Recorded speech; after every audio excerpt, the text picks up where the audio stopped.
చేస్తూనే ఉంటారు. Okay okay okay so ఫైనల్గా ఇప్పుడు మీరు అంటున్నారు ఎల్లుండి హైకోర్టు సంబంధించి ఉంది, అది ఎట్లా వస్తుందో మనకు తెలియదు. హైకోర్టు వచ్చినా సరే లేకపోతే సుప్రీంకోర్టు వచ్చినా సరే లోకల్ బాడీ ఎలక్షన్ జరపకుండా అట్లే ఉండాలా? అంతే కదా. ఇప్పుడు గత 22 నెలలుగా చేసినట్టు ఆల్రెడీ కాంగ్రెస్ ఆల్రెడీ పార్టీ పరంగా ఇవ్వడానికి కోసం జడ్పీటీసీల నేమ్స్ పంపించమని చెప్పారు. ఇప్పుడు పార్టీ పరంగా అంటే 2 లిస్ట్ పంపించండి 8 తారీఖు లాస్ట్ డేట్ చెప్పారు. కానీ ఇక్కడ పార్టీ పరంగా అంటే 2 ఇబ్బందులు ఉన్నాయి. ఒకటి, ఒక పార్టీ నుంచి బీసీ ఇచ్చినప్పుడు ఇంకొక పార్టీ నుంచి బలమైనటువంటి ఓసీ సామాజిక వర్గానికి సంబంధించిన వ్యక్తులు పోటీ చేసే అవకాశం ఉంటుంది. దాంతో బీసీలు గెలవాల్సిన చోట గెలవకుండా బీసీలకు రాజకీయంగా నష్టం జరుగుతుంది. ఒకటి. రెండోది, ఇలా కాంగ్రెస్ పార్టీలు ఉన్నటువంటి ఓసీలే కాంగ్రెస్ పార్టీ బీసీలకు పార్టీ పరంగా ఇస్తే కాంగ్రెస్ పార్టీలు ఉన్నటువంటి ఓసీలే ఇండిపెండెంట్ గా పోటీ చేసి బీసీలను ఓడగొట్టేటువంటి ప్రయత్నం జరుగుతుంది. బీసీ రిజర్వేషన్ అయితేనే ఓసీలు పోటీ చేయడానికి అనర్హత ఉంటుంది, అర్హత ఉండదు. కాబట్టి పార్టీ పరంగా ఇస్తే బీసీలకు ఇస్తే ఓసీలు పోటీ చేసి ఓడగొట్టడానికి ఉంటుంది. రెండోది, ఇప్పుడు ఈ రిజర్వేషన్ల విషయంలోనే ఒక్కొక్క పార్టీ 2 నాలుకలతో మాట్లాడుతుంది. బీజేపీ ఒక రకంగా, బీఆర్ఎస్ ఒక రకంగా, కాంగ్రెస్ ఒక రకంగా, రకరకాలుగా మాట్లాడుతున్నారు. కానీ ఆ 42% పార్టీ పరంగా ఇస్తారని ఒక నమ్మకమైంది, విశ్వాసమైంది. కాబట్టి ఇంత దాకా 22 నెలలు ఆగినటువంటి రాష్ట్ర ప్రభుత్వం ఇలా గవర్నర్ గారు మొన్న హైకోర్టులో విచారణ జరిగినప్పుడు గౌరవనీయులైనటువంటి న్యాయమూర్తి గారు పదే ఒక క్వశ్చన్ అడిగారు, గవర్నర్ గారి అసెంట్ ఉందా అని. గవర్నర్ గారి ఆమోదం తెలియకుండా అది చట్టం ఎట్టయితుంది, ఫస్ట్ గవర్నర్ గారి ఆమోదం ఉందా అన్నారు. కాబట్టి ఇప్పటికీ దాదాపు 15 రోజులు 2 నెలలు కావస్తుంది గవర్నర్ గారి దగ్గర పోయి. ఇంకొక నెల రోజులు ఆగిరనుకో, తమిళనాడు విషయంలో సుప్రీంకోర్టు ఏదైతే జడ్జిమెంట్ ఇచ్చిందో 3 నెలల్లో రాష్ట్ర ప్రభుత్వాలు పంపినటువంటి బిల్లులను గాని చట్టాలను గాని గవర్నర్ గారు ఆమోదించకపోతే ఆటోమేటిక్ గా అది ఆమోదించిన లెక్కనే తీసుకుంటాం. కాబట్టి అట్ట అవుతుందని ఒక సుప్రీంకోర్టు జడ్జిమెంట్ ఉంది. కాబట్టి గవర్నర్ గారు సైన్ చేయకపోయినా ఆటోమేటిక్ గా అది చట్ట రూపంలోకి వచ్చే అవకాశం ఉంటుంది. కాబట్టి కోర్టులో ఇంకా ప్రభుత్వానికి బలం. రాష్ట్రపతి 3 నెలలు అయింది చేస్తే అంటే రాష్ట్రపతిది 5 నెలలు అయింది.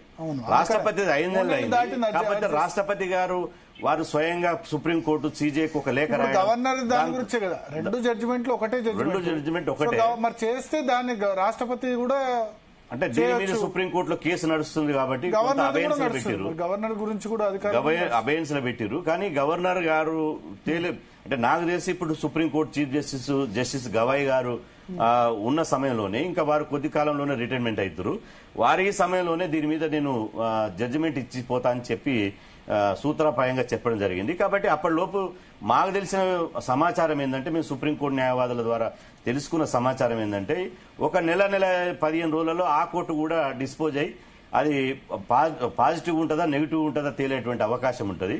కాబట్టి ఇప్పటి వరకు ప్రభుత్వం ఆగి 22 కులగణన చేసి డెడికేట్ కమిషన్ వేసి ఈ ప్రక్రియ అంతా చేసినటువంటి ప్రభుత్వం ఇవాళ తొందరపడి బొక్కబొర్లబడి ఎన్నికలు పెట్టి బీసీల నుంచి వ్యతిరేకత తెచ్చుకోవడం కరెక్ట్ కాదు. ఖచ్చితంగా కేంద్ర ప్రభుత్వం మీద పోరాడవలసిందే. ఓవైపు కామారెడ్డి డిక్లరేషన్ అనేది ఇవాళ అమలు చేయాల్సిందే, బీసీలకు న్యాయం జరగాల్సిందే. ఎందుకంటే మా రెడ్డి సోదరులకు మేము చివరిగా చెప్పేది ఏంటంటే, వాళ్లకు నిద్ర కూడా పడతలే అంటుంది, తాతాలు ఆడుతున్నారు. ఇవాళ జీవో దియక ముందుకి హైకోర్టులో పిటిషన్ వేస్తే జీవో తీసినానికి హైకోర్టు మెట్టికాలేసింది. ఆ తర్వాత మళ్ళీ దసరా వెకేషన్ లో పిటిషన్ వేస్తే వెకేషన్ తర్వాత రండి అని చెప్పింది. మళ్ళీ సుప్రీంకోర్టులో హైకోర్టులో విచారణలో పెండింగ్ ఉండగా హైకోర్టులో తేలకుండానే సుప్రీంకోర్టులో కేసేసింది. ఇవాళ సుప్రీంకోర్టు మొట్టికాయలు పెట్టి మళ్ళీ పంపించింది. కాబట్టి దయచేసి బీసీ రిజర్వేషన్లకు సైంధవ్ లాగా అడ్డుపడొద్దని నేను కోరుతున్నాను. Thank you.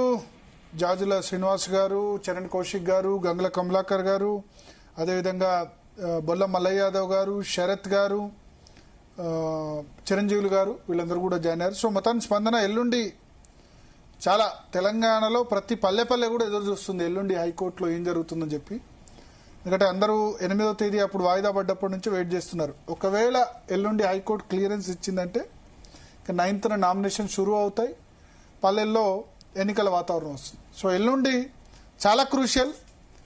పూర్తిగా మెరిట్స్ ఆధారంగా దీని మీద చేస్తామని చెప్పింది. రాష్ట్ర ప్రభుత్వం ఉన్న 3 ప్రకారం అయితే హైకోర్టు కనుక స్టే ఇస్తే మళ్ళీ ఆ విషయంలో సుప్రీంకోర్టుకి వెళ్తే ఇంకా వేరే ఆప్షన్ కూడా ఉండదు. రాష్ట్ర ప్రభుత్వం ప్రస్తుతం ఏంటంటే హైకోర్టు ద్వారా గ్రీన్ సిగ్నల్ వస్తే వెళ్దాం, లేదంటే పార్టీ పరంగా ఇస్తాము అన్న విధంగా వాళ్ళు జడ్పీటీసీ నేమ్స్ కూడా తీసుకున్నారు. చూద్దాం ఏం జరుగుతుందో ఎల్లుండి. 8th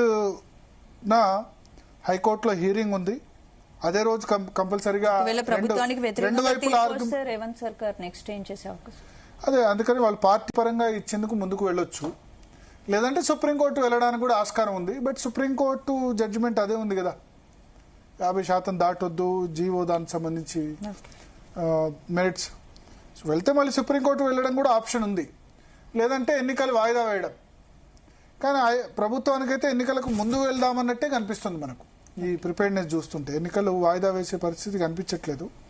హైకోర్టులో స్టే వచ్చినా మళ్ళా 10-15 రోజుల్లో పార్టీ పరంగా రిజర్వేషన్స్ ఇస్తామని 50% రిజర్వేషన్లకు అనుగుణంగా రిజర్వేషన్లు ఖరారు చేసి ముందుకు వెళ్లే యోచన అని చెప్తున్నారు. చూద్దాం ఏం జరుగుతుందో.